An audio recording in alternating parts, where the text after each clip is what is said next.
1940 में द्वितीय विश्व युद्ध के दौरान रूस ने सेना के सहयोग से एक कुख्यात प्रयोग किया जिसे रशियन स्लीप एक्सपेरिमेंट के नाम से जाना जाता है। इस प्रयोग में 5 कैदी शामिल थे जिन्हें भाग लेने के बदले आजादी का वादा किया गया था। उन्हें 30 दिनों तक एक कमरे में बिना सोए जागते रहना था। हालांकि यह प्रयोग किसी के अनुमान से कहीं अधिक खतरनाक साबित हुआ। आइए इस कुख्यात प्रयोग के बारे में विस्तार से जानते हैं। पूरे इतिहास में मानव जीवन को बेहतर बनाने के लिए कई आविष्कार किए गए हैं, जिनका अक्सर पहले जानवरों पर परीक्षण किया जाता है। उदाहरण के लिए मानव उपयोग के लिए सुरक्षित समझे जाने से पहले कोविड-19 वैक्सीन का शुरुआत में चूहों और बंदरों पर परीक्षण किया गया था। इसी तरह कुत्तों और बंदरों को अंतरिक्ष में भेजने जैसे अन्य प्रयोग भी किए गए हैं। ये प्रयोग हमेशा जीवन के लिए एक जोखिम लेकर आते हैं, लेकिन उन परिणामों की कल्पना करें जब इंसानों को ही परीक्षण विषय के रूप में चुना जाता है। आज हम ऐसे ही एक प्रयोग के बारे में जानने जा रहे हैं, जिसके कारण एक शक्तिशाली राष्ट्र की व्यापक आलोचना हुई। साल था 1940, वो समय जब दुनिया दूसरे विश्व युद्ध के तनाव में डूबी हुई थी। कई देश अपने शत्रुओं के विरुद्ध भयंकर युद्ध में उलझे हुए थे और रूस भी इस युद्ध में शामिल था। रूस ने कई दुश्मन लड़ाकों को पकड़ लिया था और उन्हें बंदी बना रखा था।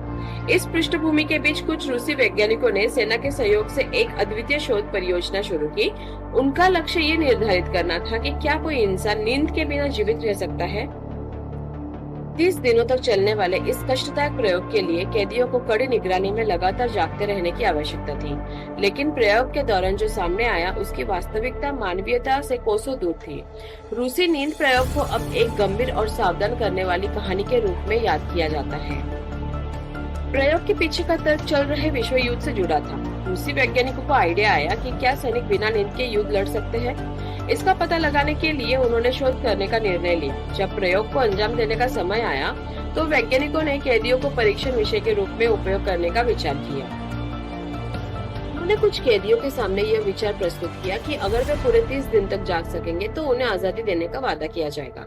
5 कैदी इस शर्त पर राजी हो गए। रूसी नींद प्रयोग कैदियों को रखने के लिए एक विशेष कक्ष की तैयारी के साथ शुरू हुआ।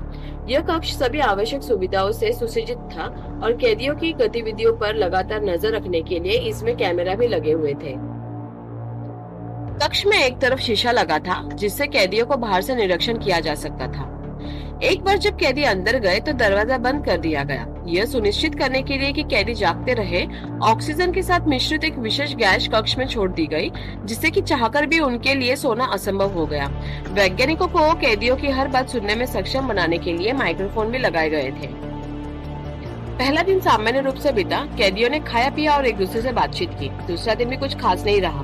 तीसरे दिन तक कैदियों में थकान के लक्षण दिखने लगे, लेकिन वे दिन निकालने में कामयाब रहे। चौथे दिन कैदियों की आंखें नींद से बोझिल दिख रही थी, फिर भी गैस ने उन्हें सोने से रोक दिया। 5वें दिन तक वैज्ञानिकों ने एक अजीब व्यवहार देखा कि कैदी एक दूसरे से बात तो कर रहे थे, लेकिन सभी एक ही बार में बोल रहे थे। प्रत्येक जन दूसरे की बात सुने बिना ही अपनी ही बात बोल रहे थे। 6ठे, 7वें और 8वें दिन तक कैदियों की हालत खराब हो गई। उन्होंने सोने का प्रयास किया, लेकिन गैस ने उन्हें ऐसा करने से रोक दिया। 9वें दिन एक परेशान करने वाली घटना घटी। एक कैदी अचानक जोर जोर से चिल्लाने लगा। वैज्ञानिकों ने इसे देखा लेकिन कुछ नहीं किया। उसकी चीखें इतनी तेज थी कि किसी के भी कान के पर्दे फट सकते थे। हैरानी की बात यह है कि बाकी कैदियों पर इसका चीखों का कोई असर नहीं हुआ और वे चुपचाप बैठे रहे। 3 घंटे बाद कैदी की चीखें बंद हो गई। ऐसा लग रहा था कि जैसे वो चीखने की कोशिश कर रहा हो, लेकिन कोई आवाज नहीं निकली। फिर 10वें दिन के बाद चीजें बदलने लगी। जैसे जैसे दिन बीतते गए, 13वें दिन तक वैज्ञानिकों को संदेह होने लगा कि कैदी शायद से मर गए होंगे, क्योंकि उनमें कोई हलचल नहीं दिख रही थी। हालांकि जब उन्होंने ऑक्सीजन के स्तर की जांच की तो वे सामान्य थे, जिससे पता चला कि सभी कैदी अभी भी सांस ले रहे थे। इसके बावजूद वैज्ञानिक संशयित थे और प्रयोग को समाप्त करने पर विचार कर रहे थे। हालांकि प्रयोग की देखरेख करने वाले कमांडर इसे रोकने पर इनकार कर दिया और जारी रखने पर जोर दिया। 2 दिन और बीत गए। 15वें दिन वैज्ञानिकों ने अंदर जाकर कैदियों की जांच करने का निर्णय लिया। उन्होंने कैदियों को प्रवेश करते समय दरवाजे से दूर रहने की हिदायत दी और चेतावनी दी कि ऐसा न करने पर उन्हें गोली मार दी जाएगी। उन्होंने कैदियों से वादा किया कि यदि वे निर्देश का पालन करेंगे तो उन्हें आजादी मिल जाएगी। जब दरवाजा खोला गया और कैदियों को बताया गया कि उन्हें रिहा कर दिया जाएगा तो वैज्ञानिक उनकी प्रतिक्रिया से हैरान रह गए। सभी 5 कैदियों ने जाने से इनकार कर दिया और इस बात पर जोर दिया कि वे अंदर ही रहना चाहते हैं। फिर वैज्ञानिकों ने फर्श पर खून और दीवारों पर बिखरा हुआ खून देखा। कुछ कैदियों का मांस गायब था और उनकी हड्डियां बाहर निकली हुई थी। ऐसा प्रतीत हो रहा था कि कैदी अपना ही मांस खा रहे थे। भयभीत होकर वैज्ञानिक तुरंत कक्ष से बाहर निकले और उस गैस को बंद कर दिया जो कैदियों को जगाए रख रही थी। गैस बंद होते ही एक कैदी की मौत हो गई। उनके शव को चैम्बर से बाहर निकाला गया। शेष 4 कैदियों को अधिक नुकसान से बचाने के लिए वैज्ञानिकों ने प्रयोग को समाप्त करने का निर्णय लिया, लेकिन कमांडर ने एक बार फिर एक्सपेरिमेंट को रोकने से इनकार कर दिया। उसने तो यह तक कह डाला कि साइंटिस्ट को भी उस कैदियों के साथ जाकर रहना चाहिए ताकि एक्सपेरिमेंट और बेहतर हो सके, लेकिन साइंटिस्ट नहीं माने। फिर साइंटिस्ट दोबारा कमरे के अंदर गए। वहाँ का मंजर देखकर वे लोग काफी डर गए क्योंकि कैदी बहुत ही अजीबोगरीब हरकतें कर रहे थे। चारों को चैम्बर से बाहर निकालकर इलाज के लिए ले जाया गया।